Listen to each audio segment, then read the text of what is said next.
but I believe that I have come to know deeply some LDS folks that I would die for, that I would crawl on glass with, that I have crawled on glass with for this project, and who share my belief to make the authentic Jesus known to the world. And if it's a different Jesus, then they're actually really bad, because they're working really hard to get this show out to the world.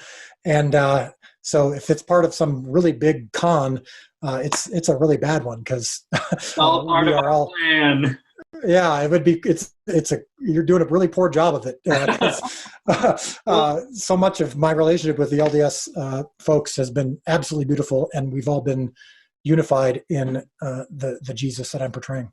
That was a really long answer to your question, but this is a huge topic, and it's very important to Loved have it. you on. And I think a lot of it comes down to, perspective. I heard you in the other interview. I don't know if we talked about this in our previous interview, but if we both have a mutual friend, but you think he's 5'2" and I think he's 5'6", are we talking about a different person, or do we just have different understandings of the same person? And so I get that there are different perspectives on this, and I understand where people are coming from when they say that we believe in a totally different Jesus. And if they want to go with that perspective, more power to you. But I tend to agree with you that I think that obviously we believe different things about Jesus, but I think that we unify.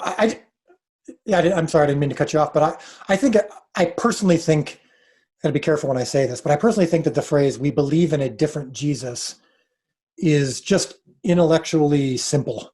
And some people might think that's a very good thing. Intellectual simplicity can be very important.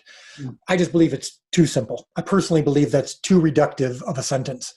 I would say that if I just said all LDS and all evangelicals believe or love the same Jesus, I believe that would be reductive as well.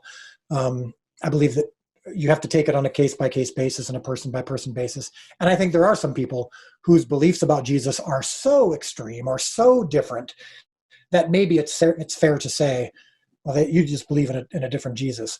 But my goodness, I've spent hundreds and hundreds of hours, if that's conservative, praying with, talking with, exploring with, working on the same project with, a project that's centered around Jesus, with LDS friends that I'm extraordinarily close to. And the notion that they believe in a completely different Jesus is foreign to me. I've met some people who do believe in a different Jesus, but I can't speak for everybody. I'm just speaking for my experience.